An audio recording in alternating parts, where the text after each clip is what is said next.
This is Richard E. Coate, Sergeant in the United States Army, 3755-1720. And we're going to talk about some of the things happened during World War II and prior to World War II. The picture you're looking at right now is my mom and dad sometime before World War II, probably in the 30s. I probably was either very small or along in there somewhere. The car is a Whippet 4 and worked pretty good for us. Yes, this is a picture of Richard Coate when he was kind of small and born in College View, Nebraska, which now I think is a suburb of Lincoln, Nebraska, in 1924. This is a friend of mine that you're looking at in his family. He was in the United States Air Force before it became a separate commodity from the Army. Is Bob Jones, very fine young guy, and worked his way up to, I think, Staff Sergeant very rapidly. And it's his mom and dad and sister and so on. Very nice family. That was in Minneapolis, Minnesota. It took place.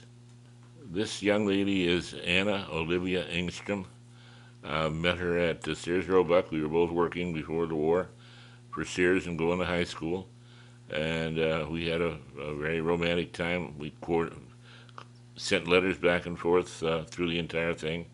However, it never quite worked out. I never quite got back, and she was graduated from Minneapolis, well, I guess from the University of Minnesota. And what happened to her, I really don't know, but she was a very fine girl. Sorry. This is my friend Glenn Cushman, a very good friend of mine. We were in Boy Scouts together, went to school together, and we decided that when the war broke out, we were going to go in the service together. And we went down and got a thing called the buddy system and took the physical. And unfortunately, he had an oval-shaped pupil in the eye, and they decided that he couldn't pass the physical, which was, I guess, a medical thing. But anyway, we took the test. I passed the test. And so we both tried to get in the Marines first time. It didn't work. Went back and tried again, the Navy. That didn't work. Went back, and this time I had to go in whatever, and we took the test. He didn't make it again. And I went in the Army and got started within a reasonable 2 weeks, I guess. However, would you believe that they then turned around and put him in the thing called Special Service, which they could use in different parts, and they enrolled him in the Army and put him in the University of Nebraska, studying some of the things that they wanted, I guess, him to use in the service.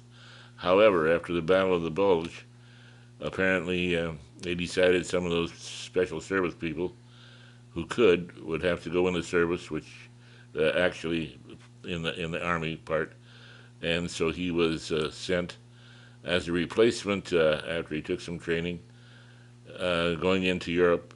And on Christmas Day, there was a ship going across the channel, and they were bringing in the replacements.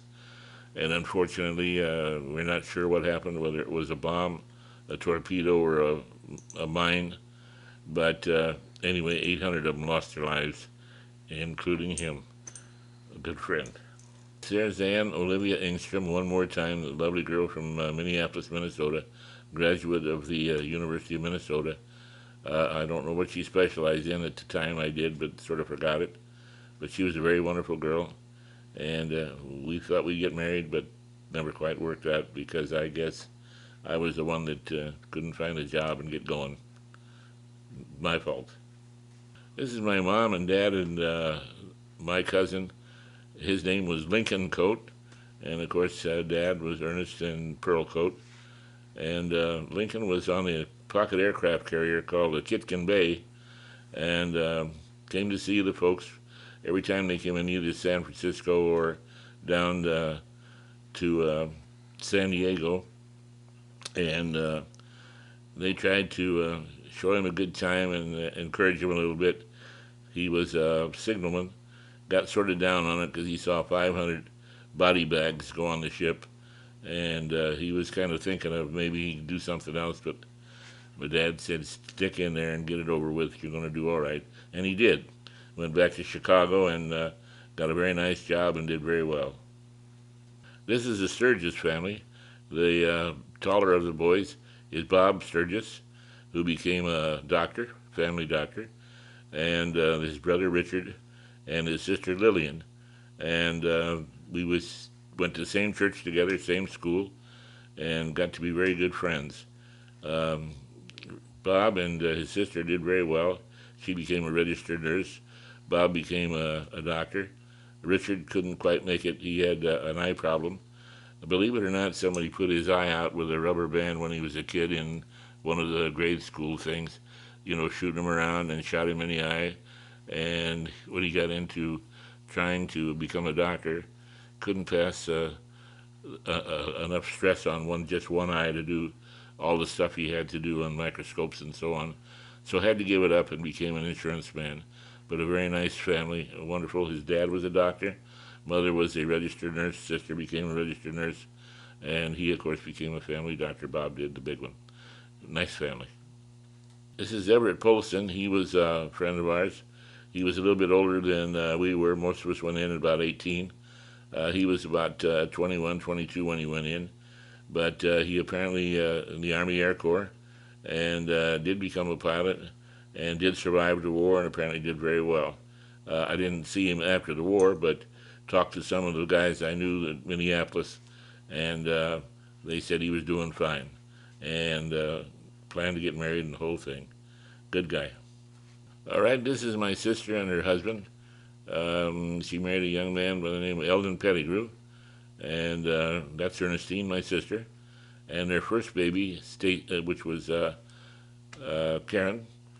And as you can see, he was in the Navy. He was a printer, and they sent him to Washington, D.C., to work in the printing section for the Navy.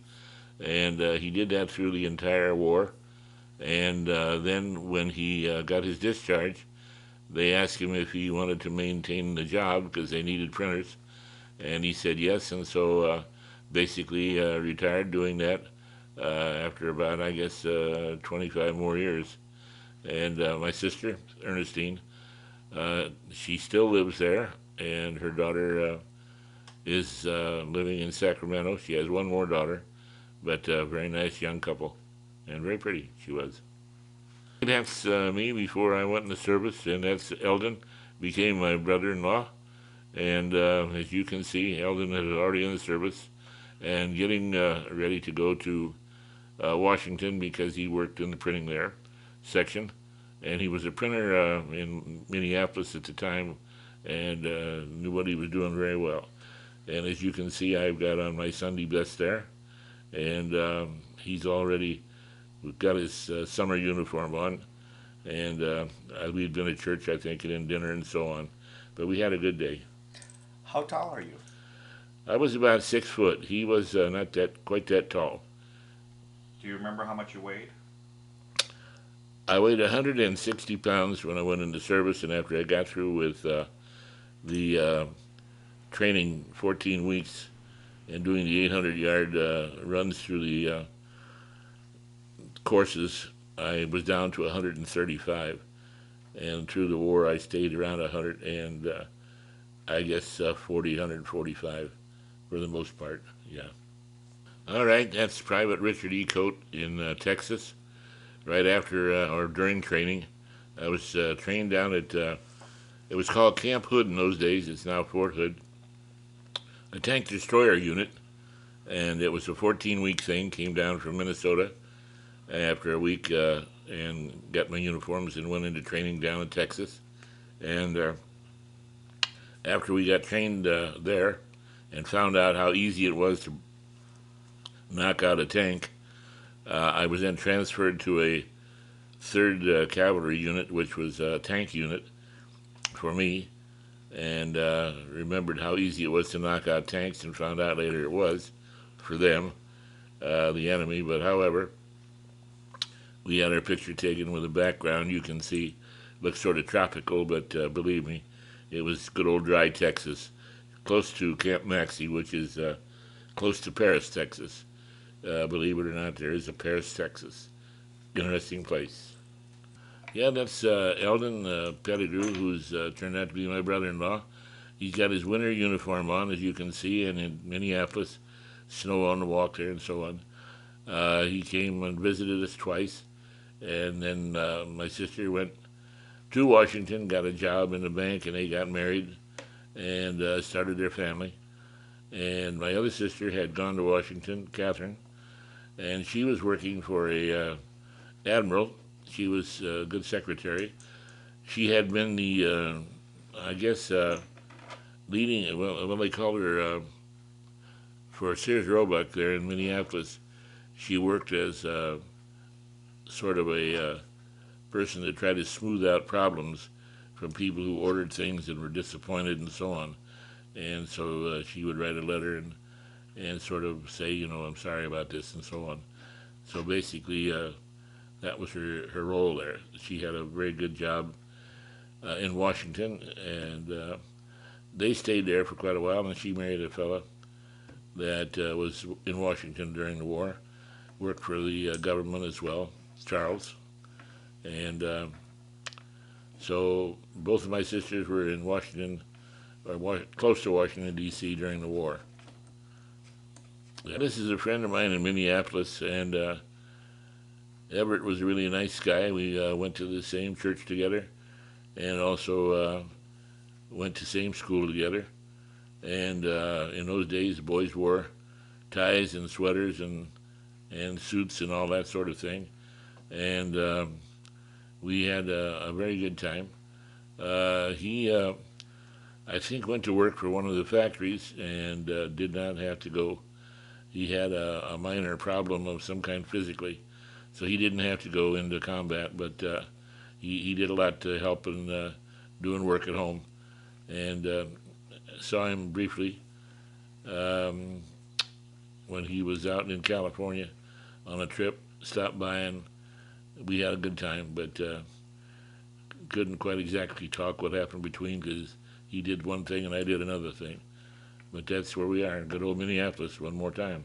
How were kids different back then than they are today? Well, for one thing, it was considered a fact that, I mean, most of us were pretty good churchgoers and were very careful about what we did. You didn't hear swear words.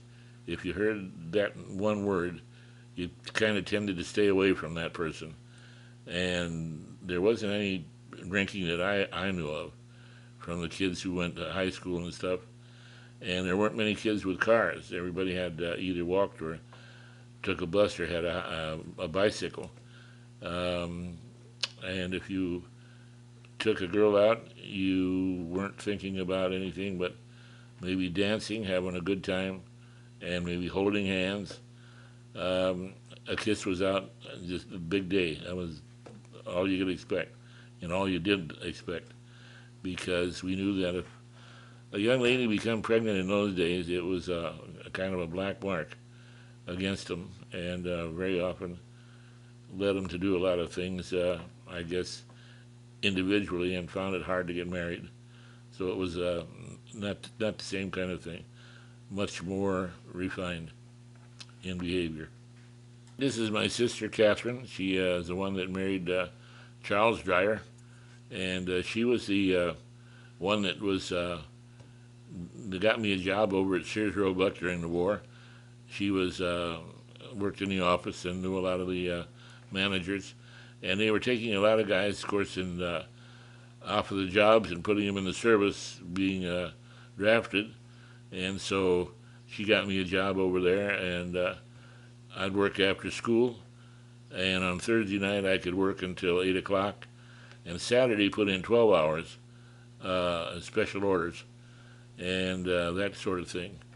And they'd have me do a little painting and stuff, and unload some of the cars, because they would get supplies in. That was a big Sears Roebuck. I think we were on the 12th or the 13th or 14th floor, dry goods and stuff like that on Saturday.